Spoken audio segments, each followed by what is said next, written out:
primer lugar, agradeceros que estéis compartiendo hoy con nosotros esta conferencia.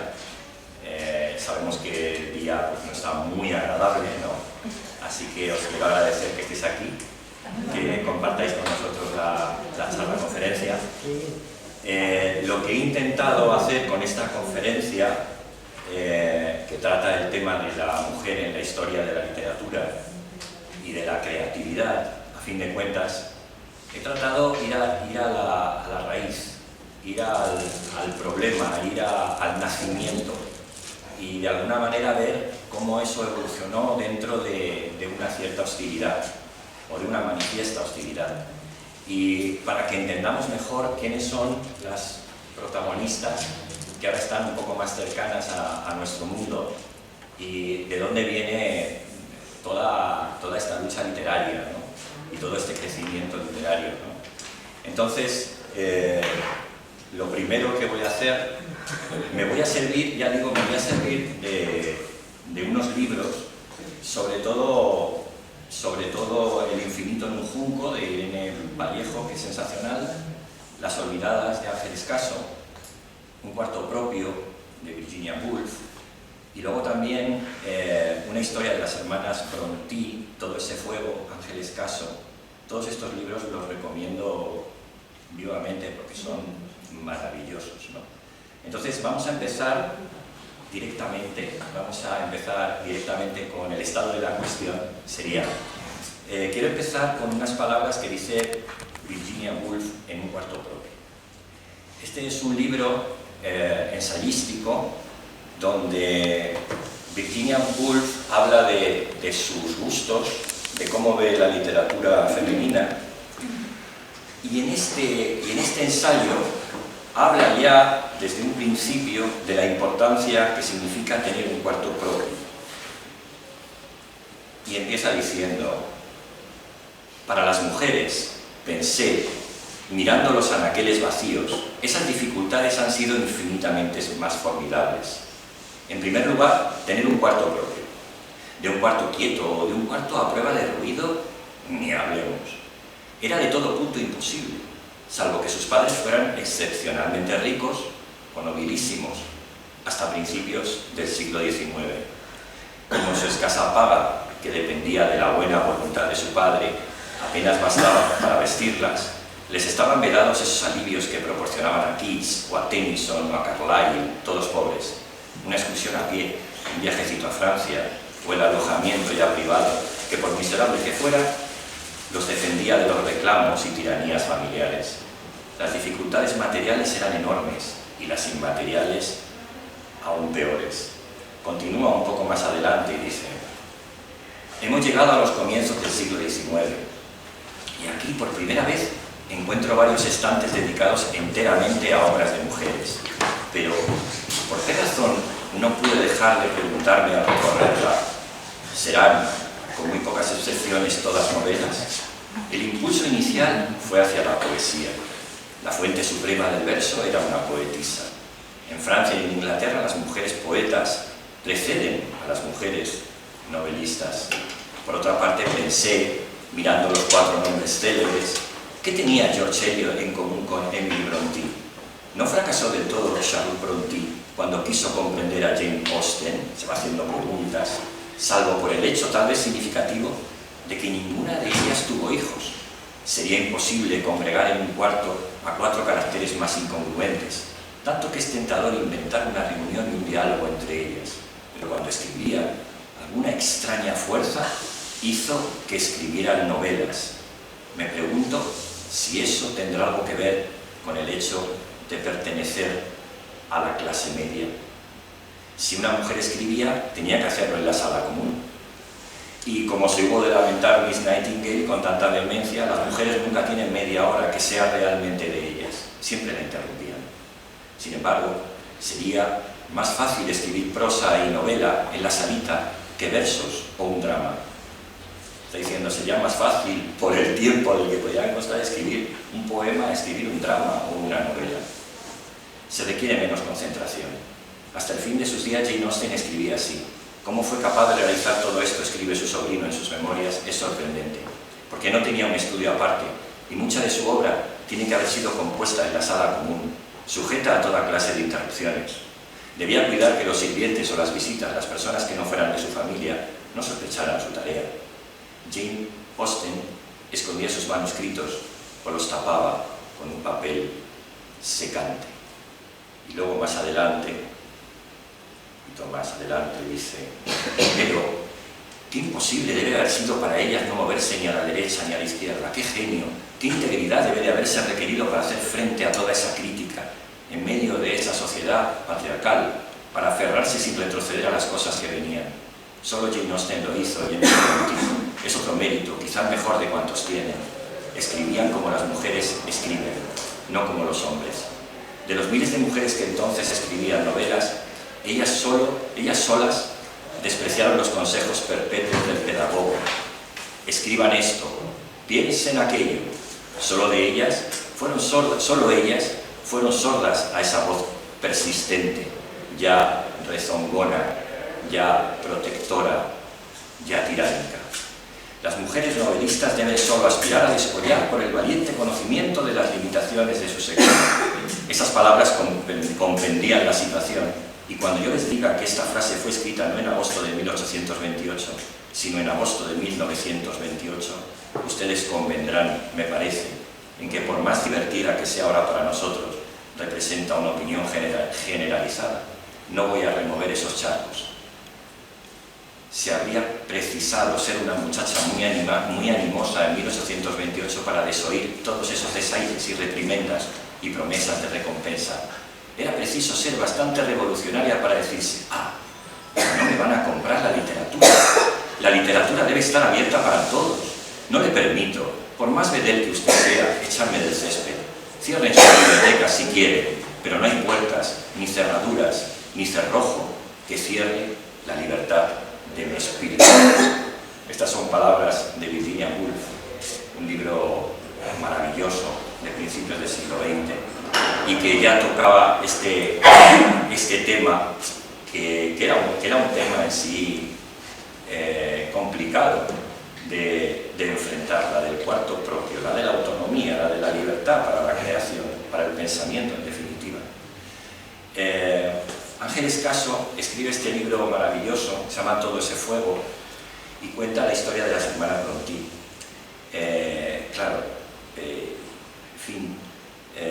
Charlotte escribe Jane Eyre, ¿no? Entonces, una maravilla de novela, ¿no? Emily, Cumbres Borrascosas, otra maravilla. Y Agnes Grey. Y empieza a contar cómo tienen que escribir, cómo se las ven y se las desean por encontrar un cuarto propio, ¿no? Entonces, tomé de aquí una parte de la novela, que además aparece justo el título, y lo voy a leer. En el reloj de la escalera sonaron las 9. La plancha ya se había enfriado. Antes de bajar a por otra caliente, Charlotte Brontë se permitió interrumpir unos minutos su tarea. Fue a la habitación que compartía con Anne y rebuscó en el baúl de la ropa de invierno, bajo un par de vestidos de grueso tejido de lana, los cuadernos que contenían buena parte de su novela, 5 cuadernos ya, casi 400 hojas cubiertas por ambos lados, llenas hasta los mismísimos bordes de su letra menuda y redonda, demasiado despojada y poco elegante, letra de mujer extremadamente miope y poco vanidosa. Estaban allí entre la ropa, igual que lo hacían en otros escondrijos los de Emily y los de Anne, guardados de Bromwell, cuya reacción ante el posible descubrimiento de sus trabajos las tres temían. El deterioro de su carácter era tan extraordinario que las hermanas sospechaban que fuese capaz de tirar sus hojas al fuego en un arrebato de celos si llegaba a saber que estaban inmersas en la escritura de una novela o de unas novelas con la idea, al fin firme y rotunda, de publicarlas. Ahora, aunque le parecía que las letras sobre el papel se habían puesto en pie y formaban un coro suplicante que reclamaba su atención, no podía ponerse a escribir. Las palabras bullían dentro de su cabeza y le hubiera gustado abandonar la plancha y quedarse allí con sus cuadernos, olvidada del mundo. Pero era preciso terminar las labores domésticas antes de poder sentarse las tres juntas en el comedor, con sus escritorios portátiles, y concentrarse en el esfuerzo, dirigir los ojos debilitados hacia el papel, cerrar sobre sus respectivas historias las mentes dispersas durante el resto del día, convirtiendo cada una de ellas en el centro mismo del universo. Escribir era sin duda un acto egoísta, una ansia que llegaba a convertirse en una obsesión, emponzoñando el resto del tiempo, esparciendo el veneno de su totalitario anhelo sobre todas las horas de las obligaciones de la casa, las necesidades comunes o la responsabilidad hacia los demás le robaban a los momentos de la creación, tan intensos para cada una de ellas, tan aislados del mundo y llenos de placer y dolor, como el éxtasis de una mística. Si Browell estuviese escribiendo una novela en serio, pensó Charlotte, se encerraría en su habitación y a todos nos impondría el silencio, la absoluta exigencia de no molestarla. Le prepararíamos la comida y se la llevaríamos allí, golpeando suavemente la puerta para no interrumpirle en medio de una frase grandiosa. Caminaríamos de puntillas. Emily cerraría el piano hasta que él acabase su obra. No dejaríamos ladrar a los perros, ni tronar a las tormentas. Nos deslizaríamos como fantasmas en su cuarto para comprobar que no estuviese pasando frío o hambre o sed. Y luego, a la noche, después de cenar, nos sentaríamos a su alrededor para escuchar la lectura del último escrito, llenas de admiración y respeto, y le aplaudiríamos, lo besaríamos y le cogeríamos las manos como si estuviésemos sosteniendo las manos de un dios. Míranos en cambio a nosotras, pobres mujeres, obligadas a escribir a escondidas, a publicar bajo seudónimos, a ocultar todo ese fuego dentro de nosotras, disimulando como si fuéramos ladrones el anhelo y la furia. Míranos planchando, cocinando, cosiendo, barriendo los suelos, tratando de robarle minutos, segundos, a la vida que pasa deprisa para poder escarbar ahí dentro, en las brasas que arden en nuestras cabezas, igual que bandidos aguardando la noche para despojarse de la ropa formal y envolverse en oscuras capas amenazadoras y salir a las calles a destruir, aunque nosotras no destruyamos, sino que creemos, imprudentes mujeres, pecadoras mujeres, que se niegan a doblegarse al silencio. Bueno, no me digáis que no es maravilloso ese párrafo en sí, que no contiene toda la verdad, ¿no?, de toda la hostilidad que se ha sufrido a través del tiempo, ¿no? Y sobre todo también tiene una unión con el ensayo de Virginia Woolf, que reclama un cuarto propio, que reclama un espacio propio.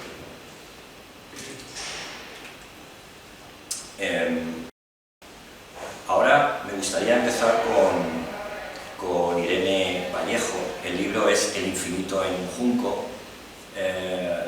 Hace una historia de los libros maravilloso, pero a la vez también hace una historia de los escritores. Va contando algunas anécdotas o pormenores que en el mundo han sido y que han quedado un poco olvidados, ¿no? Es un libro maravilloso y ella es una mujer estupenda, es una gran comunicadora. Si la podéis escuchar en los vídeos, cómo habla, cómo se expresa, todo lo que uno puede aprender escuchándola, ¿no? Y no es menos escribiendo este libro, que ya ha sido traducido a 30 idiomas, ¿no? Es una maravilla. Entonces he cogido partes que me parecían interesantes, y la primera parte que he cogido habla sobre los telares de las palabras, que me parece muy hermoso. Tiene algunos vídeos donde habla de eso, ¿no?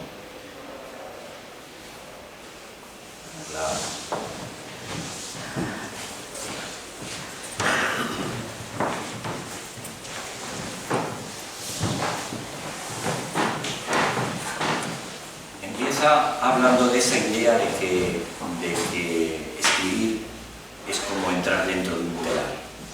La mente es un gran telar de palabras. Todavía entre nosotros, en la terminología literaria, se continúa empleando esa imagen de la narración como tapiz. Seguimos hablando con metáforas textiles, de tramas, de urdimbres, de hilar relatos, de tejer historias. ¿Qué es para nosotros un texto, sino un conjunto de hebras verbales anudadas? Así se describía a sí misma la poeta, que es portuguesa, Sofía de Mello Breiner. Pertenezco a la estirpe de aquellos que recorren el laberinto sin perder nunca el hilo de lino de la palabra. Los mitos se tejen y se destejen, como cuenta la leyenda que hacía en la Odisea Penélope. Durante los 20 años que pasó esperando el regreso de Ulises, el palacio de Ítaca se llenó de pretendientes que querían declarar muerto al rey ausente y ocupar su lecho. Ella les prometió que escogería marido cuando terminase un sudario para su anciano suegro Laertes. Durante 3 años tejía el sudario durante el día y astutamente lo destejía por la noche. Sentada en el telar, movía la lanzadera y trenzaba un engaño salvador que cada mañana volvía a empezar.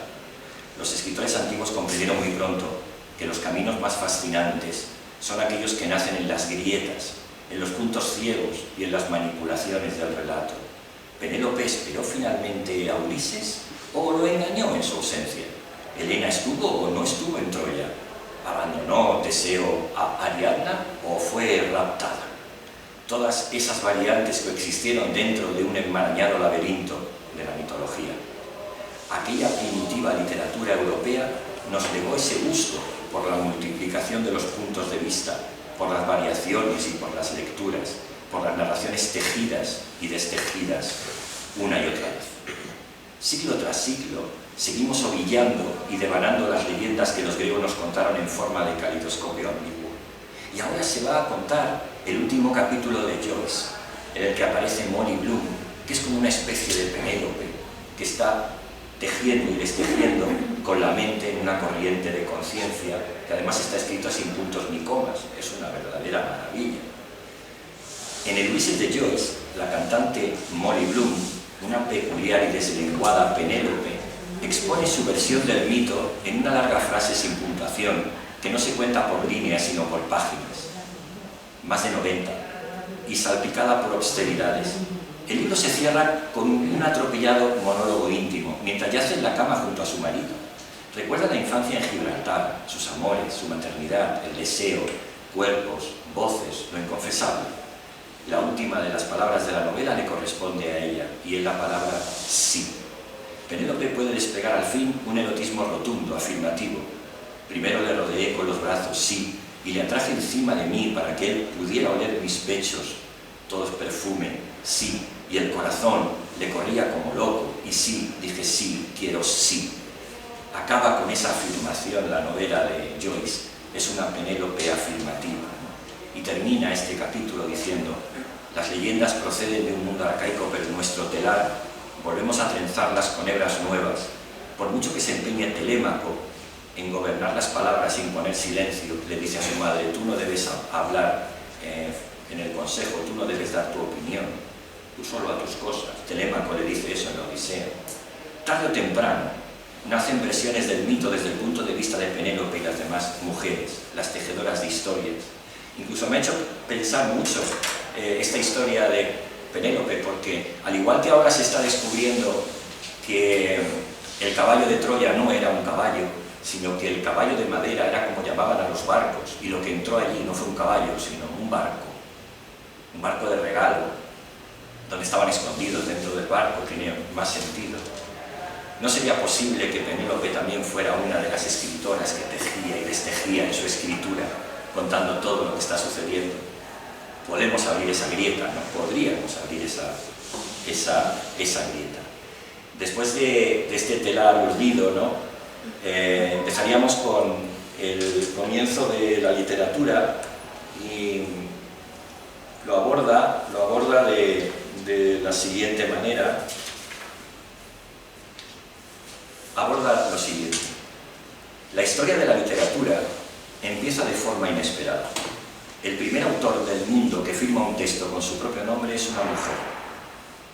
Aquí ya nos quedamos un poquito así, porque quien más, quien menos, bueno, la epopeya de Gilgamesh, la más antigua, ¿no? Pero 1500 años antes de Homero, Enetuana, poeta y sacerdotisa, escribió un conjunto de himnos cuyos ecos resuenan todavía en los salmos de la Biblia. Los rubricó con orgullo. Era hija del rey Sargón I de Acadia, que unificó la Mesopotamia central y meridional, sur, en un gran imperio, y tía del futuro rey Naram Sin, que tiene una estela, por cierto. Cuando los estudiosos descifraron los fragmentos de sus versos, perdidos durante milenios y recuperados solo en el siglo XX, la apodaron la Shakespeare de la literatura sumeria, impresionados por su escritura brillante y compleja. Lo que yo he hecho nadie lo hizo antes, escribe Enetuana.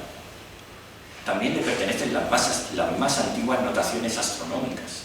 Poderosa y audaz, se atrevió a participar en la agitada lucha de la política de su época y sufrió por ello castigo de exilio y nostalgia. Sin embargo, Nunca dejó de escribir cantos para Inanna, su divinidad protectora, señora del amor y de la guerra. En su himno más íntimo y recordado, revela el secreto de su proceso creativo. La diosa lunar visita su hogar a medianoche y la ayuda a concebir nuevos poemas, dando nacimiento a versos que respiran. Es un suceso mágico, erótico, nocturno. Eneduana fue, que sepamos, la primera persona, la primera mujer, en describir el misterioso parto de las palabras poéticas. Ese prometedor comienzo no tuvo continuación. La Odisea, como ya he contado antes, presenta al adolescente Telémaco mandando callar a su madre porque su voz no debe ser escuchada en público. La palabra debe ser cosa de hombres, dice Telémaco. Se refiere al discurso público con autoridad, no a la charla, el cotorreo o los chismes que cualquiera, mujeres incluidas, sobre todo las mujeres, practicaban. El silenciamiento de Penélope inicia una larga lista de imperativos repetidos a lo largo de toda la antigüedad grecolatina. Por ejemplo, el filósofo Demócrito, defensor de la democracia y de la libertad, el atomismo, tan subversivo en su pensamiento, no tenía inconvenientes en recomendar que la mujer no se ejercite en el hablar, pues eso es terrible. Callar en público, escribió, debía ser considerado el mejor adorno femenino. No deberíamos olvidar que la democracia ateniense se cimenta o se cimentó en la exclusión de todas las mujeres, de todos los metecos, los extranjeros y de los esclavos, es decir, de la mayor parte de la población. La democracia no estaba abierta a todos. Existía otro mundo más abierto, sin embargo, en la costa de Anatolia y las islas cercanas del Egeo, Lesbos, Quíos, Samos, tierra de emigrantes griegos en la frontera con Asia. Allí las prohibiciones no eran tan estrictas, ni el encierro tan asfixiante. Las niñas recibían educación y siempre que fueran ricas y nobles, algunas mujeres podían hacer oír su voz. Según Platón, en la isla de Creta, a la patria la llamaban matria. Se ha pensado si en la isla de Creta hubo un gobierno o una sociedad matriarcal. Algunos dicen que no fue matriarcal, sino que fue matrilineal, que hay unas ligeras divergencias, ¿no? Pero en cualquier caso parece que la mujer tuvo su lugar, tuvo su verdadera importancia. Y aquí cita la famosa batalla de Salamina. Combatió al frente de una flotilla, la única comandante en jefe conocida se llamaba Artemisia y venía de la ciudad costera de Halicarnaso, en Asia Menor, donde reinaba. Y dice, aunque era griega, se alió con los persas para luchar en la batalla de Salamina. ¿Y quién nos importa entonces ahora? ¿No? ¿Quién nos importa de Grecia? ¿Quién va a ser la poeta, la poetisa? Depende, hay mujeres que no le gusta lo de poetisa, es lo de poeta, ¿no? Poeta, poetisa, Safo. Fue la que de alguna manera logró una luz extraordinaria frente a otras mujeres que también escribieron, pero no lograron esa luz. Safo, lo cuenta ella misma, era bajita, morena y poco atractiva. Nació en una familia aristocrática venida a menos y no era hija de reyes. Su hermano mayor dilapidó la fortuna familiar y la casaron con un extraño y tuvo una hija. Todo la encaminaba a una vida anónima. Claro, las mujeres no escribían épica como los aedos, no escribirían una Ilíada, porque claro, no iban a la guerra. Entonces, las mujeres a lo que tenían abierto para escribir era los poemas de amor, ¿no? Y Safo escribe estas palabras. Dicen algunos que nada es más hermoso sobre la negra tierra que un escuadrón de jinetes o de infantes o de naves, pero yo digo que lo más bello es la persona amada. Esto que está diciendo es toda una revolución. Está diciendo no a la guerra, sí al amor. Está diciendo es más importante el amor que la guerra, ¿no? Frente a las aburridas exhibiciones de músculo guerrero, ya prefiere sentir y evocar el deseo. Lo más bello es lo que cada uno ama, dice. Eso afirma la mirada del amante, la mirada del amor, ¿no? Y da un giro su vida cuando su marido muere, y a partir de ahí sabemos que dirige un grupo de chicas jóvenes de familias ilustres y también sabemos que se enamoraba de algunas de ellas y que sufrían, por sus poemas lo sabemos, sufrían mucha tristeza y se marchaban, ¿no? Y entonces hay un poema, quizá uno de los más conocidos, de Safo, que se desarrolla en la boda de una amiga que ha formado parte de ese grupo en Lesbos, ¿no? Que ya no volverá al grupo. Y para Safo es la fiesta de ese adiós. Entonces dice Safo en el poema: me parece igual que un dios ese hombre que está sentado frente a ti y cautivo te escucha mientras le hablas con dulzura. Tu risa encantadora me ha turbado el corazón en el pecho. Si te miro, la voz no me obedece, mi lengua se quiebra y bajo la piel un tenue fuego me recorre. Ya no veo, mis oídos zumban, brota el sudor, un temblor entera me sacude y estoy pálida, más que la hierba. Siento que me falta poco para morir. Fijaos, suelen ser poemas muy cortitos de los que se han encontrado, ¿no? De los que hemos podido recuperar, ¿no? Pero qué belleza, ¿no? Qué belleza encierran esos versos, ¿no? Qué profundidad, ¿no? Bueno, pues todos la celebraron, todos los filósofos, todos los pensadores celebraron a la inigualable Safo, y esto era algo excepcional, ¿eh? Debemos creer que era algo excepcional. La siguiente persona, la siguiente mujer, que vamos a hablar de ella, aunque sea un poco por encima, es nada más y nada menos que Aspasia. Aspasia era la mujer de Pericles. Era la mujer de Pericles en segundas nupcias. Pericles estaba casado, se divorció, se enamoró completamente de Aspasia. ¿Y quién era Aspasia? Aspasia era una hetaíra. ¿Qué era una hetaíra? Lo que llamaríamos, no sé, una prostituta de lujo. Lo que pasa es que en aquel tiempo las mujeres en Grecia estaban apartadas en el gineceo, no podían estudiar, no podían hacer nada. Solo las hetaíras, y sobre todo venían del Asia Menor, es decir, como no podían tampoco ser ciudadanas libres, ciudadanas de facto, no podían votar, no tenían derecho ninguno. Sin embargo, Aspasia sabía de física, de matemática, de astronomía, de literatura, por tanto, también, y de muchas otras cosas. Era una mujer inteligentísima. Tanto es así que le escribe, nada más y nada menos, le escribe a Pericles la oración fúnebre.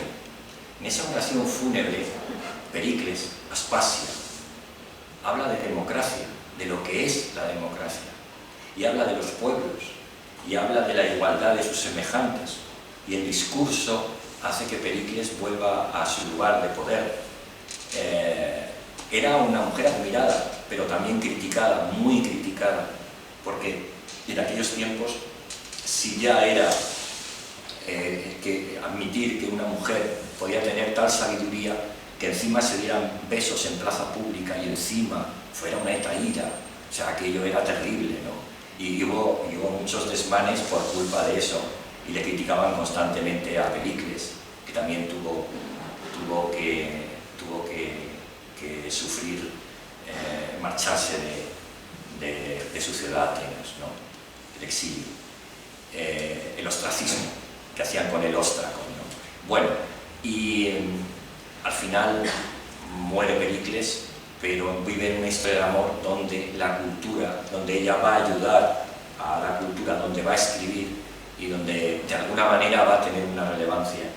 Quería también de alguna manera que estuviera ahí reflejada, ¿no? La importancia, porque todo esto que estamos contando son puertas que se van abriendo para que, como contaba al principio, todas estas maravillosas escritoras pudieran tener un poquito más, no digo muy fácil, porque les ha costado lo suyo, sino un poquito, una puerta más abierta de lo cerrada que estaba.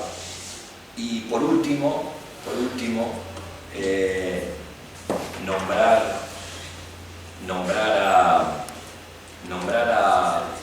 a la época romana.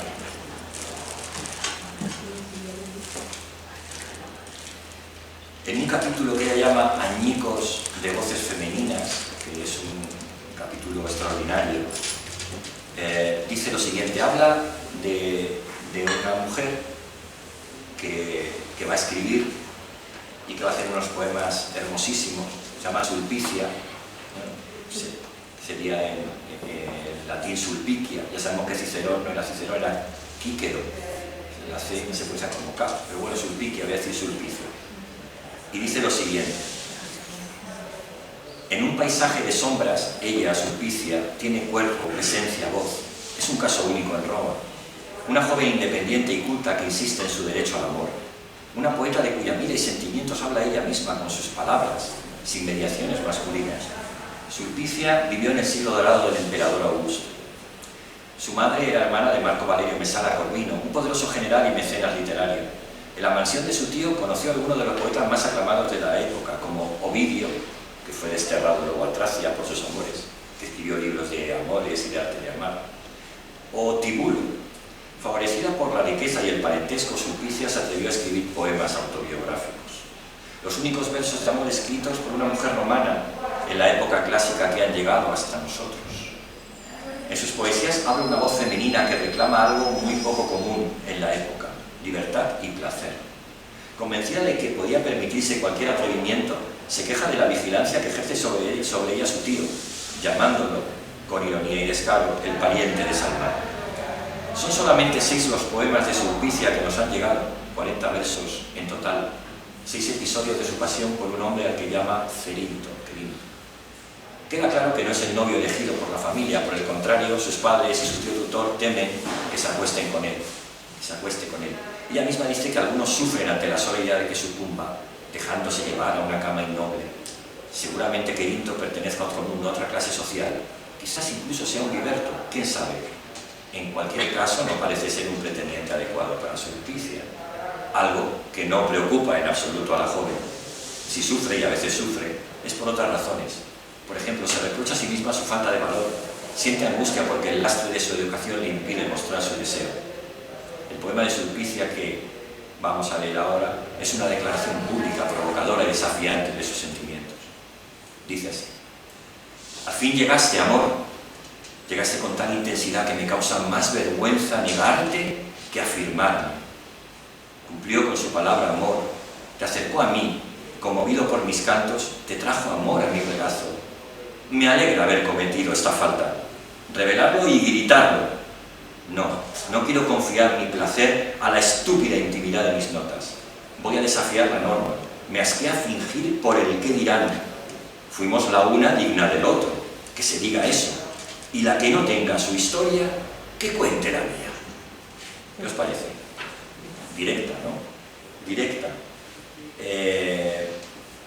Bueno, en ese momento además estaba la lex, aparece Octavio Augusto, la lex Julia de adulteris, la ley Julia de adulterio, que condenaba todo esto, ¿no? Si no era el mantenimiento de la familia, el tema de la familia nace con Octavio Augusto, ¿no? Y bueno, otra de las cosas es decir, por ejemplo, que cuando Plutarco, que había escrito Vidas paralelas, escribió unas vidas de mujeres que le parecieron interesantes, recibió escasa atención y ningún deseo de que eso apareciera, de leerlo, y solo hasta estos tiempos ese libro de esas mujeres que dejaron huella en sus tiempos, pues fue importante, pero vamos, que se lo castraron el libro entero. Bueno, esto sería en esta parte del comienzo. Se me ha olvidado una parte última que comenzaría que daría la parte o que conectaría con lo que hemos hablado de los hilos, de tejer, de destejer, y aparece aquí al final, casi al final del libro, y dice lo siguiente: y sin embargo, desde tiempos remotos las mujeres han contado historias, han cantado romances y enhebrado versos al amor de la hoguera. A lo largo de los tiempos han sido sobre todo las mujeres las encargadas de desovillar en la noche la memoria de los cuentos. Han sido las tejedoras de relatos y retales. Durante siglos han devanado historias al mismo tiempo que hacían girar la rueca o manejaban la lanzadora del telar. y ya fueron las primeras en plasmar el universo como malla y como redes. Anudaban sus alegrías, ilusiones, angustias, terrores y creencias más íntimas. Teñían de colores la monotonía, entrelazaban verbos, lana, adjetivos y seda. Y por eso textos y tejidos comparten tantas palabras. La trama del relato, el nudo del argumento, el hilo de una historia, el desenlace de una narración, devanarse los sesos, bordar un discurso, hilar fino, urdir una intriga. Por eso los viejos mitos nos hablan de la tela de Penélope, de las túnicas de Nausicaa, de los bordados de Aracne, del hilo de Ariadna, de la hebra de la vida que hilaban las moiras, del lienzo de los destinos, del tapiz mágico de Sherezade. Y dice ella misma, escribo porque no sé coser ni hacer punto. Nunca aprendí a bordar, pero me fascina la delicada urdimbre de las palabras. Cuento mis fantasías ovilladas con sueños y recuerdos. Me siento heredera de esas mujeres que desde siempre han tejido y destejido historias. Escribo para que no se rompa el viejo hilo de voz. No me digáis que no es hermoso esto. Irene Vallejo, en el infinito, ¿no? Con todo esto que os he leído. Además, luego ella como comunicadora es absolutamente genial. Es decir, que se expresa tan como escribe. O sea, que si tenéis oportunidad de escuchar, de leer el libro, que yo creo que es una maravilla auténtica, ¿no? Mira, si hoy consiguiera que este libro se leyera, yo creo que ya me daría por muy agradecido, ¿no? Bueno, la siguiente historia, nos vamos a ir ya a la Edad Media, ¿no? Vamos a irnos a ese lugar. Y claro, aquí ya entro en el libro de otra magnífica, otra grande, Ángeles Caso, Las Olvidadas, otro libro que habría que leer, ¿no? Donde teje y desteje ese mundo, esa intrahistoria de las mujeres, y que nos ayuda a comprender un poco todo el tapiz, todo lo que está sucediendo a nuestro alrededor. De la primera mujer que voy a hablar, sobre todo voy a hablar de dos mujeres, que es Hildegarda von Bingen, y la siguiente es Christine de Pizan. Las dos son importantísimas, cada una en su territorio, en su momento. Christine de Pizan, con la querella de las damas, abrirá una larga estirpe de aperturas que luego tendrán recorrido en otras escritoras, ¿no? María de Zayas, en fin, otras escritoras que en el mundo van a ir haciendo ese recorrido. Pero me gustaría empezar con esta autora porque creo, como bien acierta aquí Ángeles Caso, que es un poco la que dentro de la Edad Media abre una puerta que estaba completamente cerrada. Entonces, hay unas citas, vienen con unas citas, se titula Hildegarda de Bingen y las monjas sabias. Ella va a ser monja, pero vamos a ver por dónde va su territorio. Y siempre pone unas citas en cada capítulo. Ángeles Caso y dice lo siguiente: San Pablo, las mujeres deben permanecer calladas en las iglesias, pues no les corresponde a ellas hablar, sino vivir sometidas, como dice la ley. Hildegarda de Bingen dice: oh figura femenina, cuán gloriosa eres. Es decir, dos citas que ya se están peleando, se están enfrentando una a la otra, ¿no? Entonces empieza de esta misa. ¿Quién es esa mujer que desde dentro de la iglesia y en pleno siglo XII? El siglo XII fue un siglo maravilloso, fue un renacimiento. Hay un libro de Tal Haskins que se llama El Renacimiento del siglo XII. Yo lo he hablado ya en otras de las charlas, y lo hablo mucho en mis clases. El siglo XII fue un siglo del despertar. Nacieron las universidades, el trivium, el quadrivium, el gótico daba su pleno nacimiento. Empezó también la literatura artúrica, empezaron las cortes de amor con Leonor de Aquitania. Hubo cosas maravillosas, sucedieron cosas maravillosas del siglo XII. Y dice: ¿quién es esa mujer que desde dentro de la iglesia y en pleno siglo XII se atreve a lanzar semejante grito a favor de las mujeres? Oh, femínea forma, cuán gloria es, frente al tradicional desprecio hacia lo femenino que imperaba en la cristiandad europea. De creerla ella misma se trata tan solo de una mujer a la que Dios ha elegido para revelar su palabra. Pero si seguimos de cerca su vida y su obra, se nos muestra sin embargo como una persona culta, fuerte, rebelde, capaz de sobreponerse a todos los prejuicios de su tiempo y de llegar a convertirse con la única energía de su voluntad y su talento en consejera de papas y emperadores, fundadora de monasterios, autora de libros visionarios, tratados científicos, médica, compositora de espléndidas piezas musicales. Ya, poco ya entramos, ¿no? Una mujer sin duda alguna extraordinaria, cuya sabiduría, valor y talento sobrepasan de lejos los límites impuestos por la costumbre a su condición femenina. Y además en un mundo que te negaba todo esto, ¿no? Bueno, ella fue la 10ª y última hija de una familia noble del Palatinado, del oeste de Alemania. Ella nace en el 1098, va a vivir hasta el 1179. 3 años antes de que ella naciese, el Papa Urbano II, perdón, el Papa Urbano II hace la primera cruzada y reconquista los lugares santos que desde el siglo VII estaban tomados por los musulmanes, para que nos fijemos un poco dónde estamos en un mundo que están sucediendo un montón de cosas, ¿no? En la Edad Media, y durante muchos siglos después, al menos hasta el siglo XIX, las dos únicas opciones posibles para las mujeres de alta cuna eran el matrimonio y la vida religiosa. No resultaba ni siquiera imaginable que una dama permaneciera soltera por voluntad propia si no entregaba su vida y por lo tanto su virginidad a Dios. La elección ni siquiera era personal.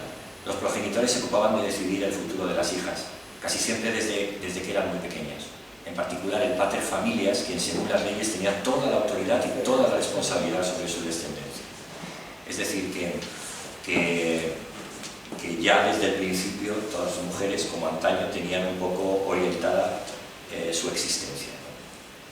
El mito de la creación, tal y como es narrado en el Génesis, la mujer formada por Dios a partir de la costilla del hombre, sirvió de sustento teológico a la creencia de su innata inferioridad.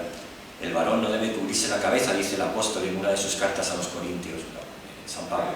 Porque él es imagen y gloria de Dios, mas la mujer es gloria del varón. Pues no procede el varón de la mujer, sino la mujer del varón. Ni fue creado el varón para la mujer, sino la mujer para el varón. Bueno, esto era, y San Agustín dirá, por el bien del orden, en el siglo IV, es necesario en la familia humana que sean los más sabios quienes gobiernen, y por esta clase de sujeción está la mujer de modo natural sometida al hombre, porque en el hombre predomina el discernimiento y la razón. Esto era a lo que se tenían que enfrentar, lo digo porque, claro, cuando de repente topaban con una mujer tan sabia y tan inteligente como fue Hildegarda, el choque tenía que ser, pero absolutamente frontal, ¿no? Un choque frontal de entendimientos. Paradójicamente eran las mujeres las que habían desarrollado un papel importante en el cristianismo, o sea que el cristianismo tenía muchas mujeres que habían dado la vida, o que, por ejemplo, Santa Elena, ¿no? Que su hijo es el emperador Constantino, que es el que un poco consigue que el cristianismo... Bueno, pues hay muchas mujeres, ¿no?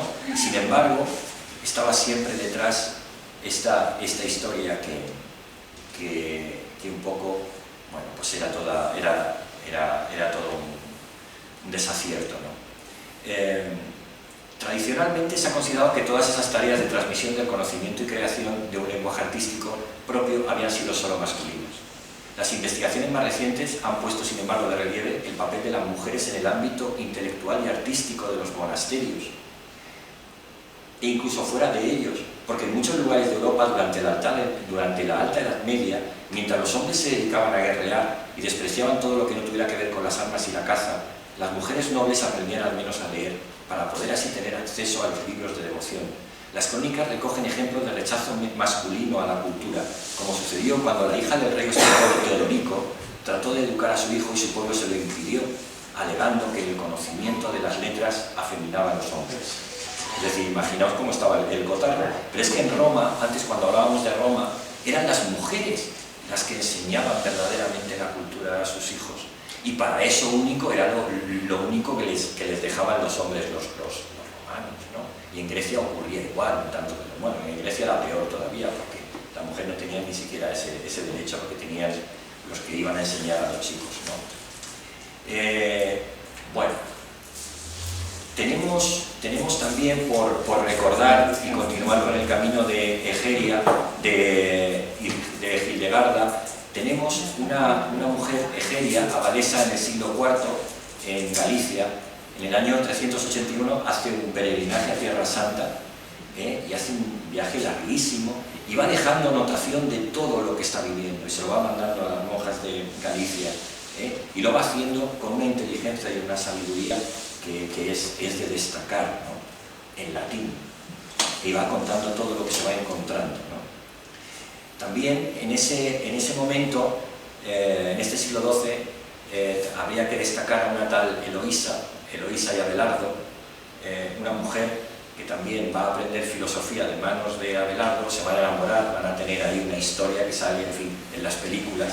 A él le castran por tener amores con ella, y ella, sin embargo, después de estar castrado a su marido, ella sigue amándole, se habían casado en secreto, sigue amándole porque lo que de verdad le llena y lo que quiere hacerle entender a él es toda la sabiduría y todo lo que le colma, ¿no? Todo el saber y toda la cultura que ella ha aprendido con él y ha aprendido a él, ¿no? También. En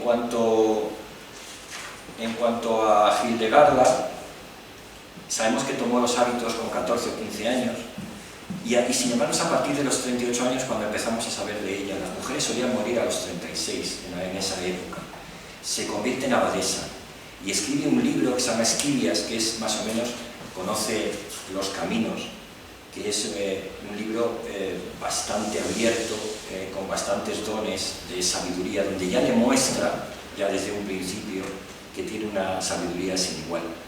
Como es criticada, y en ese momento tiene la enorme suerte de que Eugenio III está pasando por allí, por aquellas tierras, y lee los escritos que estaban siendo difamados, y se queda tan alucinada el Papa, que frente a las difamaciones la defiende, y dice cosas maravillosas, ¿no?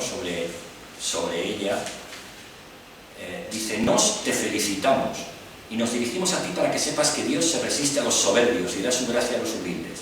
Conserva pues y mantén esa gracia que existe en ti, de manera que puedas sentir lo que te es entregado en espíritu y que lo transmitas con toda prudencia cada vez que lo oigas. Le da carta de libertad. Así que esa carta de libertad que le da el Papa, le da carta para poder hablar con Leonor de Aquitania, con Enrique II de Inglaterra, con los sucesivos pontífices que le va a tocar, porque va a tener vida larga, ¿no? Va a morir en el 1179, nace en el 1098 y muere en el 1179. Va a poder dar consejos, como Maquiavelo hará más tarde, ¿no? O otros harán más tarde. Va a dar consejos a Federico Barbarroja, ¿no? En lo que, cómo tiene que llevar su reinado, ¿no? Una mujer que va a cobrar una voz femenina importantísima, ¿no? Crea un monasterio y escribe un libro de música de 77 composiciones musicales, ¿no? Y cuando tiene 70 años, a esa edad y en aquel momento, viaja a lo largo del Rin, o sea, no se queda. Escribe un libro de visiones, escribe un libro de física, y escribe sobre el sexo femenino también, y dice: Hildegarda, en cambio, se acercó al organismo femenino sin prejuicio y con el íntimo conocimiento que le había otorgado la observación no solo de su propio cuerpo, sino de los de las muchas mujeres a las que probablemente tuvo que atender como médica. El acto sexual para ella era incluso algo bello, muy lejos del pánico que provocaban tantos tratadistas, y podía serlo además tanto para los hombres como para las mujeres. Idea atrevida y hasta heterodoxa, pues los moralistas tendían a considerar que las mujeres capaces de gozar del acto sexual eran lujuriosas y por lo tanto pecadoras. Ella defendería el placer de lo femenino y hasta describió el orgasmo con naturalidad, haciendo prevalecer incluso el goce femenino sobre el masculino. Imaginaos la mentalidad como estaba en otra película. Pero es que luego, si tenemos, espero que tengamos tiempo, porque he cogido dos pintoras, Sofonisba, que se habló de ella ayer, Sofonisba Anguissola, y otra pintora que he cogido Artemisia Gentileschi. He cogido esas dos pintoras para que veáis. La primera, Sofonisba, no tuvo opción de aprender anatomía, no tuvo opción de dibujar al natural un cuerpo desnudo, no se podía. Era a principios del siglo XVI. Artemisia ya sí, bueno, Artemisia ya es un personaje además caravaggiano, ¿no? Que es increíble. Bueno, pues esta mujer hizo con su poderío, abrió una puerta importantísima, importantísima. Es una de las puertas que se van a abrir porque que ella tuviera tanta prédica, que le siguiera tanta gente, hizo que muchas mujeres comenzaran a tener confianza en ellas mismas. Y eran puertas pequeñas, pero se iban abriendo. La siguiente es Cristina, mujer importantísima, importantísima. Voy a leer las citas que aparecen porque son... La primera es de Geoffrey de Vendôme. Ese sexo femenino envenenó a nuestro primer padre, decapitó a Juan Bautista y llevó a la muerte al valiente Sansón. Hay de ese sexo en el que no hay temor, ni bondad, ni amistad, y al que hay que temer más cuando se le ama que cuando se le odia. Geoffrey de Vendôme. Christine de Pizan. Los que insultan a las mujeres por envidia son hombres indignos que, habiendo conocido a muchas mujeres de mayor inteligencia y de más noble conducta que la suya, sienten hacia ellas amargura y rencor. O sea, se posiciona de una manera clara, ¿no? Ella nace en Venecia en 1364, va a morir en 1430, también va a tener una larga vida. Su padre era Tomás de Pizan, era médico y astrólogo. Ser astrólogo en ese momento era importantísimo, porque la astronomía se consideraba que de alguna manera marcaba los hitos relevantes del destino. Y entonces, quien estudiaba astronomía estudiaba matemática, física y todo, y los reyes y la corte los traía, ¿no? los necesitaba, los requería, ¿no? Entonces, su padre, que era uno de los mejores astrólogos, es llamado a Francia por Carlos V, el Prudente, hombre culto y muy sensible, que ya hizo una biblioteca que es origen de la biblioteca actual, de la Biblioteca Nacional de París. Él reinará de 1364 a 1380. Qué suerte era que de repente, ¿no?, un monarca tuviera una sensibilidad sobre la cultura, ¿no?, y quisiera apoyarse en gente sabia, ¿no? Bueno, pues ella va a tener una infancia muy alegre, muy feliz. Va a estar en la corte, Christine de Pizan, va a ser educada con los mejores sabios del momento, ¿no? Y luego ella incluso en el amor lo cuenta, se va a enamorar de un tal Etienne Castel, se va a casar con él, y ella va a contar lo feliz que fue y el buen marido que tuvo, ¿no?, la buena persona que le acompañó durante ese tiempo. Hay que pensar que en ese momento, incluso en el libro, incluso a posterior, en el libro de Baltasar de Castiglione, en El cortesano, se decía que el marido debía tener un poco cuidado al casarse, porque la mujer le iba a meter en una suerte de berenjenales que le iba a hacer perder la cabeza, ¿no? Y sin embargo ella le va a replicar, ¿no? El caso es que Carlos V muere en el 1380 y a los 10 años muere su marido en 1390 y ella queda estancada, queda en un momento que no sabe qué hacer. Y lo primero que hace, cuando ve que de repente ha perdido toda gracia de la corte, ha perdido su lugar, se va a una biblioteca y estudia literatura, y estudia filosofía, y estudia física, y estudia todo lo estudiable. Se dedica a estudiar, a leer, y consigue ese espacio personal, esa habitación propia en esa biblioteca. Ella sí consigue eso, ¿no? Y escribe un libro que se llama 100 baladas, que aparece en 1399. Es un libro de poemas de amor, como las trovadoresas del siglo XII, que también existieron, no solo los trovadores, ¿no? Y fue tan importante que la corte de Francia, incluso la corte de Inglaterra, la tuvieron en ese momento como una grandísima escritora.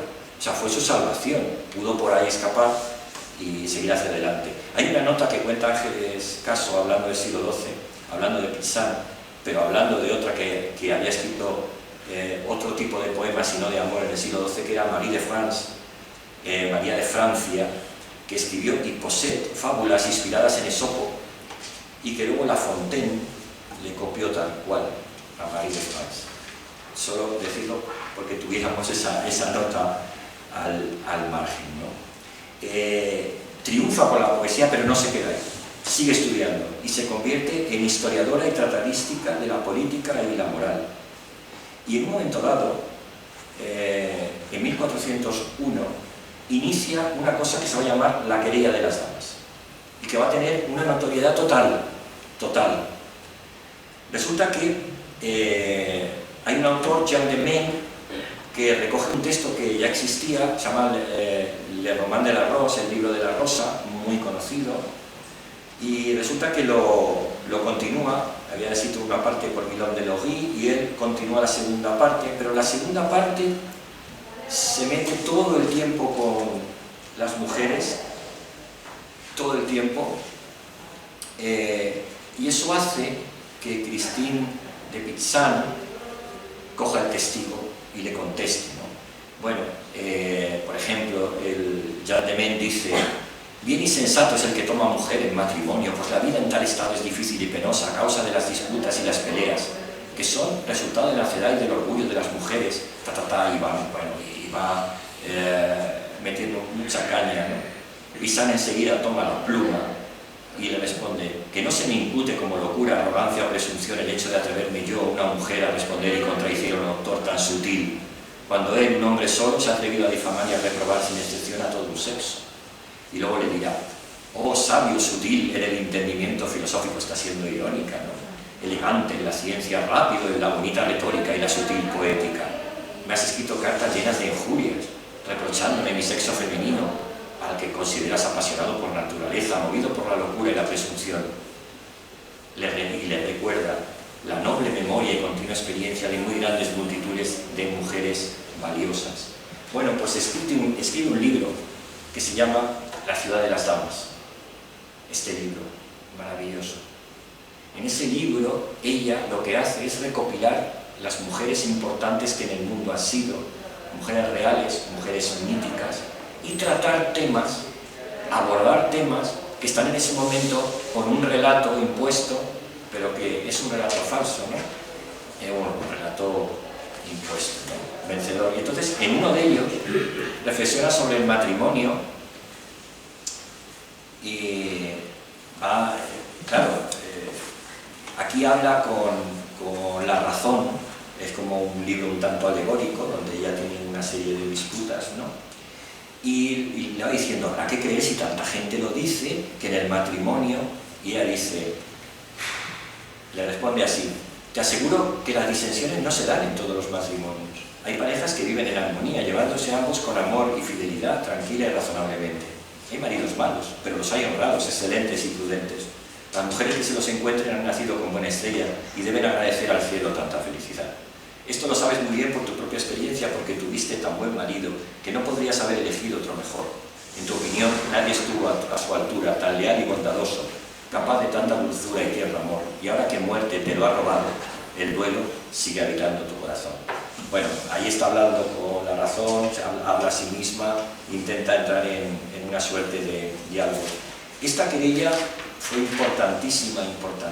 Tanto es así que los hombres crearon un grupo, se creó la Orden de la Rosa, donde ella se la suponía que era como la guardiana, era como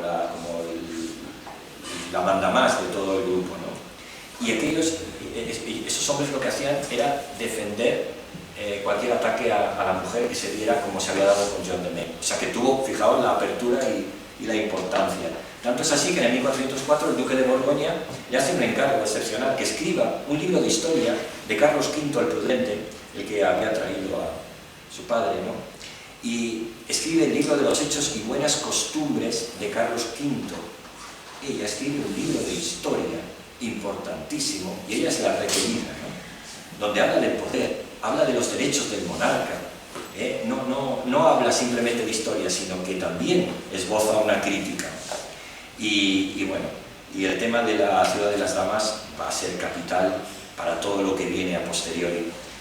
Ella, un poco desencantada, se acaba metiendo en un convento y está como desencantada de todo, y de repente oye que ha aparecido una mujer que se llama Juana de Arco. Entonces revive otra vez, ¿no? Revive ella de nuevo, ¿no?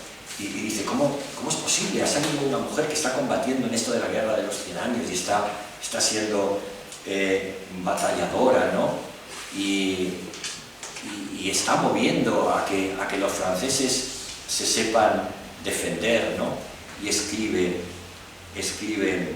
una muchachita de 16 años, ¿no es en verdad algo sobrenatural? A quien no le pesan las armas y ante ella van huyendo los enemigos que ninguno se le resiste. ¡Ah, qué honor al femenino sexo, al Dios que ama!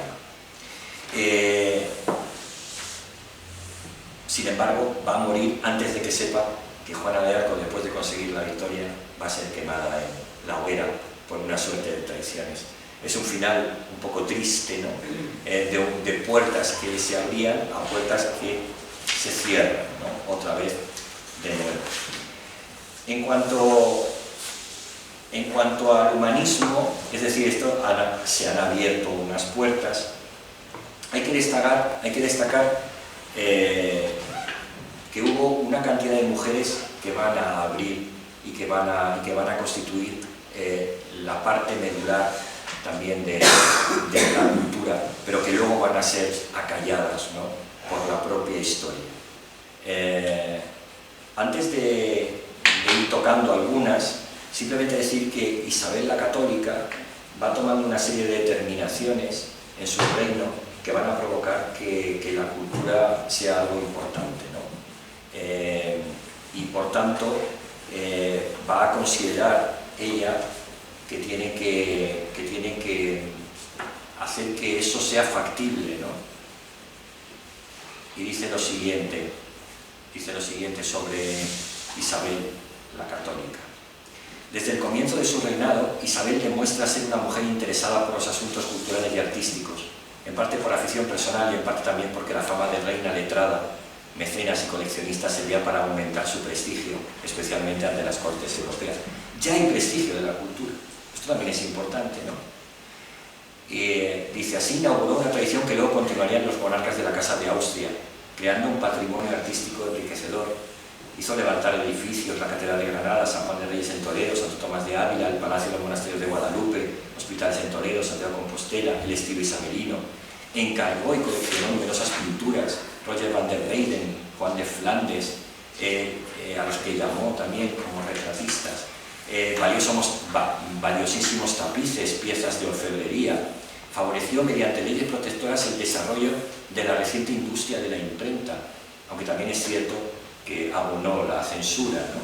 Y permitió la destrucción de ciertos libros que no eran considerados como factibles, ¿no? Y se ocupó también de la cultura de sus hijos. Y hay una mujer que en un momento dado, cuando conquistan Granada, hay una mujer que va a estar a su lado porque se interesa por el latín. La reina se interesa por el latín y es nada más y nada menos que Beatriz Galindo, la latina, que va a ser maestra y consejera de la soberana, ¿no? Y ya con 20 años se va a ir a la corte, muy joven, y va a estar al lado de la reina y va a estar tan considerada que hoy en día en la parte de la latina recibe el nombre por ella, claro está. Es decir, imaginaos hasta qué punto fue importante. Incluso Lope de Vega le escribe en el Laurel de Apolo estas palabras. Dice, aquella latina que apenas nuestra vista determina si fue mujer o inteligencia pura, docta con hermosura y santa en lo difícil de la corte, célebre vivirá de gente en gente, con nombre de latina eternamente. Bueno, pues sí, ¿no? Porque el barrio de la latina y todo lo que hay a su alrededor, ¿no? Quisiera también hacer constancia, antes de irme a las pintoras y explicar algunas cosas, quisiera hacer constancia de Sor Juana Inés de la Cruz, que va a vivir en Nuevo México, nace en 1648 y muere en 1695, y hay un libro maravilloso, Octavio Paz, que escribe en 1982, que se llama Sor Juana Inés de la Cruz o las trampas de la fe. Es un libro maravilloso de todo lo que hizo esta mujer, que también fue una grandísima humanista, pero que tuvo que ordenarse como monja para poder seguir estudiando, porque no podía hacerlo de otra manera. Y de ella es una frase que siempre llevo en mi memoria, que es: cabeza que es erario de sabiduría, no espere otra corona que de espinas. Dice así: cabeza que es erario de sabiduría, no espere otra corona que de espinas, dice esa frase ella en uno de sus escritos. Y quisiera leer, porque es muy conocido además, un poema suyo.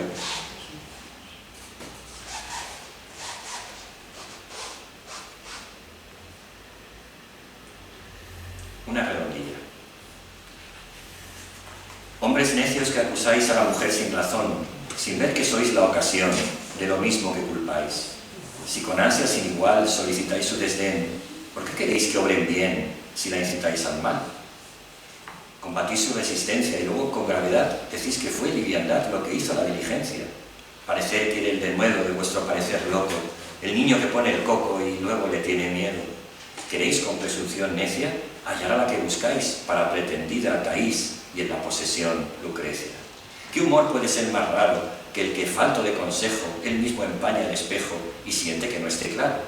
Con el favor y desdén tenéis condición igual, quejándoos si os tratan mal, burlándoos si os quieren bien.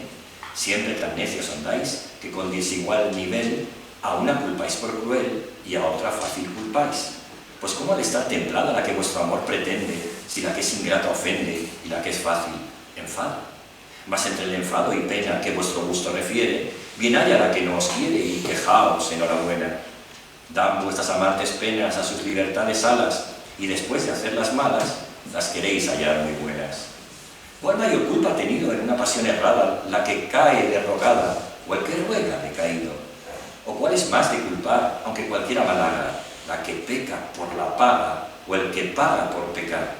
Pues, ¿para qué os espantáis de la culpa que tenéis? Queredlas cual las hacéis o hacedlas cual las buscáis. Dejad de solicitar y después con más razón acusaréis la afición de la que os fuere a robar. Bien con muchas armas fundo que lidia vuestra arrogancia, pues en promesa e instancia juntáis diablo, carne y mundo. Bueno, seguramente ya la habéis escuchado, es maravilloso cómo versifica, ¿no? Escribía muy parecido a Lope de Vega, ¿no? Tiene esa musicalidad. Y bueno, ahora quería hacer una comparación entre dos pintoras.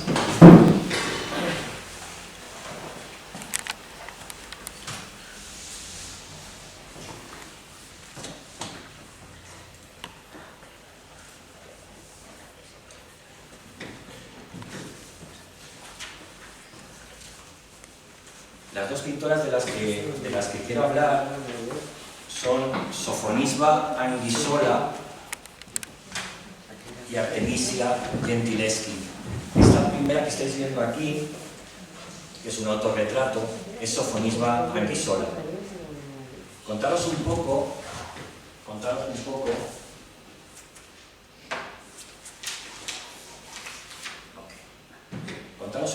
que Sofonisba Anguissola nace en Cremona en 1535 y muere en Palermo en 1625. Va a fijar su estilo, su corriente en el retrato y el autorretrato. Va a tener como maestros a dos bernardinos, sobre todo el primero, Bernardino Camín, le va a granjear un gran camino, y va a ser considerada como el eslabón entre el retrato italiano y el español en el siglo XVI, nada más y nada menos, ¿no? Su precedente va a servir de espaldarazo para todo lo que va a venir después en el arte. Es una familia que los padres tienen cierta nobleza y pueden estudiar. En este caso se dedican a la pintura, casi todas las hijas se dedican a la pintura, aunque una de las hermanas se va a dedicar a escribir y a ser latinista. Ella, después de mostrar unas dotes extraordinarias, en el 1554 va a viajar a Roma, donde conoce nada más y nada menos a Michelangelo Buonarroti. Su padre logra, después de unas cartas que son maravillosas, que conozca a su hija. Él ve la pintura y se queda completamente anonadado y se va a convertir en una especie de profesor informal que va a estar siempre a su lado, o al menos en ese tiempo que va a estar con ella, y le va a enseñar Imaginaos tener como maestro a Michelangelo, pues es lo más, ¿no? Llega ya a Roma y ya allí en 1554 ya recibe enseñanzas de nada más y nada menos que Michelangelo, ¿no? Giorgio Vasari recoge, Giorgio Vasari, que va a escribir la vida de los excelentes arquitectos, pintores y escultores, va a ser un ensayista, un crítico, que va a hablar muy bien de las mujeres y que las va a poner en igualdad de condiciones, y habla muy bien de Sofonisba. Dice lo siguiente de Sofonisba Anguissola. Anguissola, me refiero a Vasari, Anguissola ha mostrado su mayor aplicación y mejor gracia que cualquier otra mujer de nuestro tiempo en sus empeños por dibujar.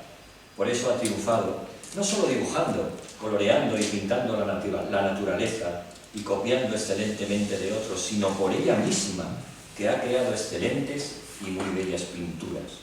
La pone como una de las mejores de su tiempo, este tiempo que tiene que ver con este momento manierista que está caminando lentamente hacia el barroco, ¿no? Como contaba al principio, no tiene posibilidades de estudiar la anatomía humana, no tiene posibilidades de hacer dibujo al natural. ¿Y qué es lo que hace ella? Que lo que hace es pintar a su familia, lo que hace es usar a la familia como reclamo, y eso va a hacer que cuando en un momento dado resulta que después de Roma se va a Milán, conozca al duque de Alba, le haga un retrato que se ha perdido, y el duque de Alba queda completamente conmocionado con la pintura de Sofonisba. Y como en ese momento, además, 1559 va a tener lugar el matrimonio de Felipe II con Isabel de Valois, pues la va a llamar a la corte para que sea dama de Isabel de Valois. Y eso le va a abrir las puertas en España. Y entonces va a pasar esta tercera etapa, ¿no? Primero la de Roma, segundo la de Milán, tercera la de España, donde aquí en la corte, claro, va a aprender mucho, va a tener de compañeros también a Alonso Sánchez Coello, va a tener a mucha gente a su lado, pero ella se va a convertir en la retratista, y me gustaría ir enseñando algunas cositas. Bueno, a ver. No. Vale. Bueno, fijaos la pincelada maravillosa, sobre todo lo que encontramos en ella, que va a ser muy distinto de Artemisia Gentileschi, es su naturalidad. Es una naturalidad que de repente refleja unas emociones que no habían sido tratadas. La pintura era casi como un marco de referencias hieráticas, donde todo posaba dentro de un hieratismo que estaba muy controlado en su perspectiva. Ella va a lograr una naturalidad, una emocionabilidad, una familiaridad, una naturaleza, tanto en la pincelada como en lo que pinta, que es una maravilla. Miraos aquí cómo está pintando ella, ¿no? Quizá incluso un cuadro que apunta a un cierto estilo leonardesco, ¿no? En fin, una maravilla. Esta era su madre. Fijaos también el detalle de las ropas, ¿no? Y también cómo no deja de aparecer esa psicología, ¿no? Ese gusto por que aparezca algún tipo de emoción, de naturalidad también. Aquí se está pintando ella como su maestro la está pintando. O sea, esto sería como una especie de meninas, ¿no? En fin, salvando las distancias, como todo. Pero fijad cómo pinta a su maestro, Bernardino Campi, cómo la está pintando, pinta que la está pintando. Y esto ya en sí, a mí me parece que tiene una importancia capital en este juego de espejos que nos dará el barroco más adelante, ¿no? Aquí con su familia jugando al ajedrez, y con sus hermanas, Minerva, en fin, Lucía, también con un paisaje al fondo. Pero aquí se ve un poquito esto que hablamos antes, la naturalidad. Hay algo natural, hay algo fresco que es lo que rápidamente se dan cuenta en la corte, y que va a ser, por tanto, muy celebrada, ¿no? Este es un retrato de Felipe II, y fijaos, claro, el tema de si era ella la que lo pintó, la que no lo pintó, Hay muchas dudas al respecto, por supuesto, pero últimamente está ganando la opinión de que estos retratos eran de ella y que, como no se podía aceptar por cierto criterio estilístico, por cierto criterio estético y por cierto criterio paternalista, ¿no?, y patriarcal, pues al final ahora se está descubriendo que verdaderamente, fijaos aquí a Isabel de Valois, que tiene un retratito aquí de Felipe II, fijaos la maravilla de la pincelada, la naturalidad que consigue también con sus efectos. La dama del Arminio. Esta se pensó al principio que era del Greco, luego se pensó que era de Coello, luego se pensó que era de una pintora, luego se pensó que tuvo muchos padres. Y ahora se apuesta porque es de la propia Sofonisba. Se apuesta porque es de la propia Sofonisba, de toda esa madurez como pintora que había ido consiguiendo, ¿no? Me parece un retrato absolutamente maravilloso, ¿no?, que puede competir con la Gioconda, que puede competir con otros cuadros, ¿no? Dicen que no es un armiño, que es un lince. ¿Qué es un lince? Eso dicen ahora. Es que ayer Que no era armiño, que era lince. La conferencia que dio ayer Pilar habló de sofonismo. De los cuadros igual. Fijaos, esta es ella de mayor, se pinta a sí misma, cuando vuelve, claro, ella vuelve a Palermo, hay una historia muy bonita, ella la casan, bueno, supongo que ayer también lo contarían, con alguien que no, Fabricio, que era hijo de un virrey de Sicilia, y muere al poco, parece que en el mar, ¿no? Y ella queda viuda, pero luego cuando va volviendo para las tierras italianas conoce a alguien, parece ser que era un noble genovés, Orazio Lomelino, y se enamora perdidamente. Además el rey le dice, no te puedes casar con ese, ¿no? Felipe II le dice, no te puedes casar con este, y ella dice, bueno, pero ya hemos tenido trato. Entonces, bueno, parece que la cosa va hacia adelante, y lo más bonito es, luego 7 años después de su muerte se le hace un homenaje, y su marido escribe estas siguientes palabras: a Sofonisba, mi mujer, quien es recordada entre las mujeres ilustres del mundo, destacando en retratar las imágenes del hombre. Orazio Lomelino, apenado por la pérdida de su gran amor, en 1632 dedicó este pequeño tributo a tan gran mujer. Las palabras son de mucho cariño. Ya entraríamos por comparación con Artemisia Gentileschi. Bueno, Artemisia nace en Roma en 1593, muere en Nápoles en 1656, va a pertenecer a la pintura barroca, sobre todo, y por parte de su padre, ahora veremos, a la pintura caravaggiana, ¿no?, al tremendismo caravaggiano, ¿no?, este tremendismo de claroscuros, ¿no?, incluso de un dinamismo y una violencia en su ejecución que causa verdaderos estragos, ¿no?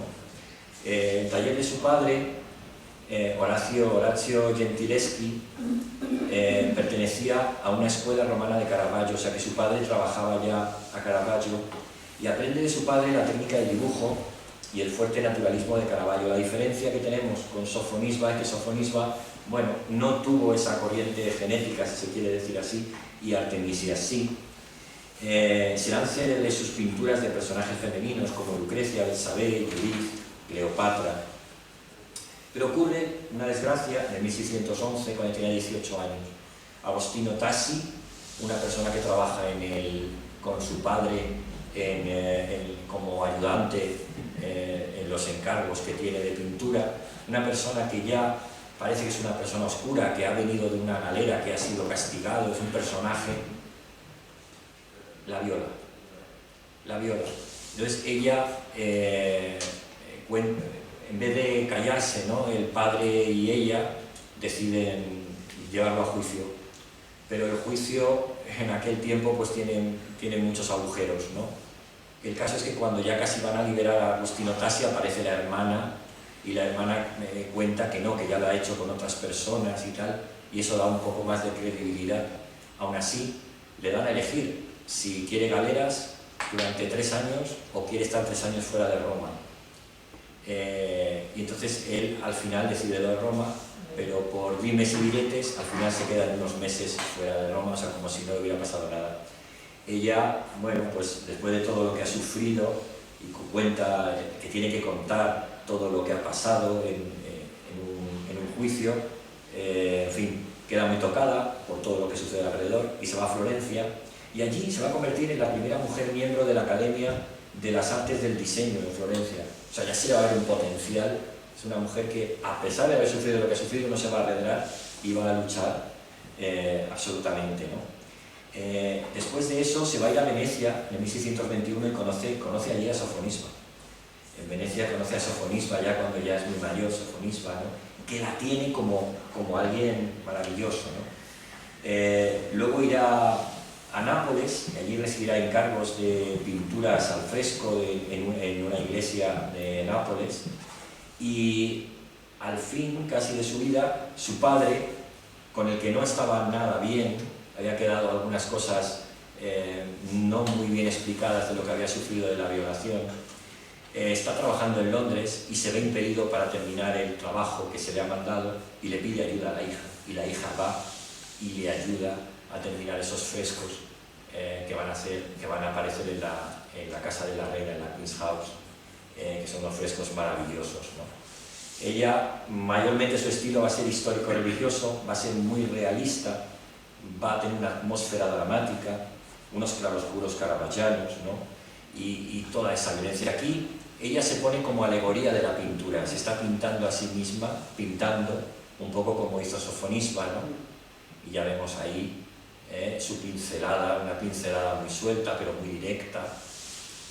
Aquí vemos un autorretrato con laúd, un autorretrato donde aparecen esos claroscuros caravaggianos que eran tan del gusto del tenebrismo, pero aparece ya de una manera natural, una mujer natural, no una mujer idealizada, sino una mujer real, ¿no? Esta es Susana y los viejos, y aquí veis, tiene la composición es una serpentinata, se llama serpentinata michelangesca, porque sobre todo Michelangelo trabajaba las serpentinatas, ¿no? Y ella aparece desnuda, y aparece un trabajo de anatomía que quería que os fijarais, ¿no? Porque Sofonisba no ha podido, pero sí Artemisia Gentileschi ha podido trabajar más a fondo, ha podido tener una puerta abierta para trabajar su arte, ¿no? Y además hay un gran trabajo de psicología, ¿no? De fuerza. Es un cuadro absolutamente excepcional. Esto es lo que llamamos el tenebrismo caravaggiano. Esto es Judith matando a Holofernes, cortando la cabeza a Holofernes.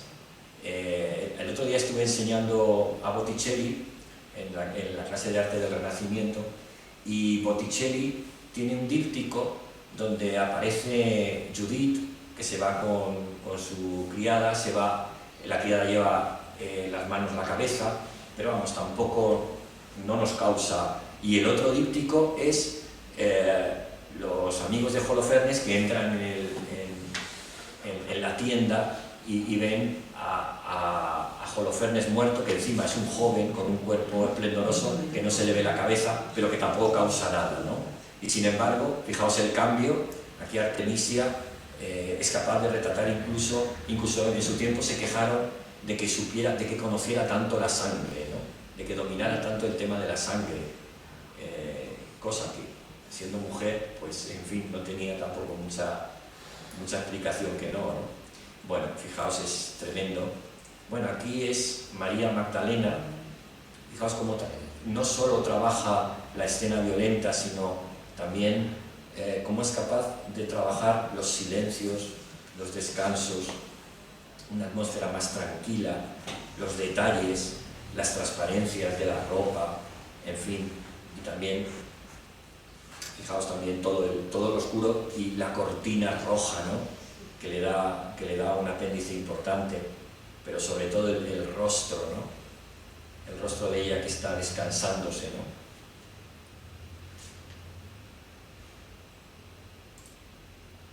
Este siguiente es la Venus y Cupido, o Venus durmiendo. Fijaos como ya todo ese prototipo de esa mujer con esa cadera, esa curva, ¿no? Que aparece en todas las Venus, ¿no? Que tendremos después y que serán ejemplo notorio de cómo se pintaban las Venus, ¿no? O sea, ya ese conocimiento sobre todo anatómico. Aquí está Judith y su doncella. Es un cuadro excepcional. Es un cuadro que tiene una psicología muy poderosa. Si os fijáis en el cesto, está la cabeza de Holofernes. Ella, la doncella que la acompaña, está de espaldas, mirando quizás de otro sitio. Ella también, con la espada con la que acaba de cortar la cabeza de Holofernes, está mirando como a otro sitio. El trabajo de las ropas es absolutamente maravilloso. Claro, en su tiempo alucinaron con Gentileschi. Alucinaron. La consideraron como una grandísima pintora, ¿no? Como una mujer podía pintar estas cosas, estaba abriendo todos los campos, ¿no? Aquí un autorretrato con una naturalidad que quizá nos recuerda también al de Sofonisba. Esta es Danae, una historia que ha sido muy trabajada a través de la historia del arte. Acrisio encierra a Danae, su hija, en una torre porque sabe que si tiene alguna descendencia, la descendencia le matará a él, a Acrisio, porque sí se lo han dicho los vaticinios. Zeus se enamora de ella y aquí hay dos versiones, una que entra en lluvia de oro, como la estáis viendo aquí, bueno, habría que ver, o bien paga con unas monedas para tener amores con Danae. De esa unión nacerá Perseo, que al final matará a Acrisio y se dará prédica a lo que decía el vaticinio. Fijaos sobre todo la rotundidad de la luz y el trabajo del cuerpo, el trabajo de las telas. Esta mujer aquí parece que está recibiendo la lluvia de oro o las monedas con las que por primera vez un dios pagaba para tener sexo con una mujer. Esto era muy llamativo, ¿no? Pero fijaos el toque de la luz que cae en su torso, ¿no? Maravilloso. Es de una belleza sublime. Y aquí Lucrecia, ¿no? Que había sido violada y que se había suicidado y que de alguna manera ella tenía ese episodio que había vivido, ¿no? Y fijaos aquí también como la incidencia de la luz en una posición un poco más oscura, las veladuras, las transparencias, la psicología, la rotundidad del gesto que se va a suicidar Lucrecia. Y aquí también otra vez el tema de Judith, cuando acaban de hacerlo, pero sobre todo el uso de la luz, el uso de las ropas, el uso de unas mujeres naturales, no idealizadas. Y aquí otra Magdalena en otra serpentinata maravillosa, con una luz, unos amarillos tremendos y una psicología de esa emoción de perturbación, ¿no?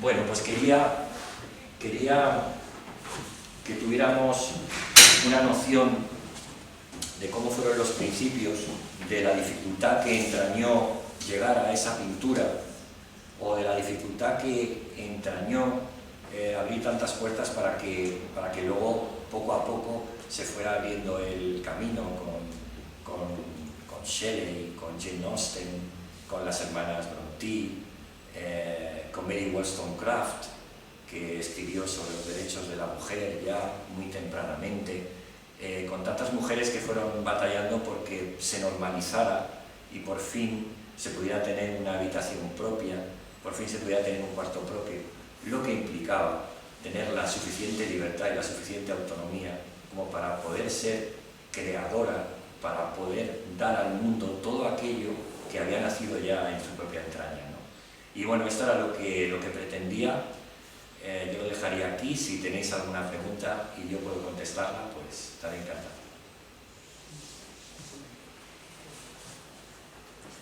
¿Se ha quedado todo muy claro? Yo encantado también.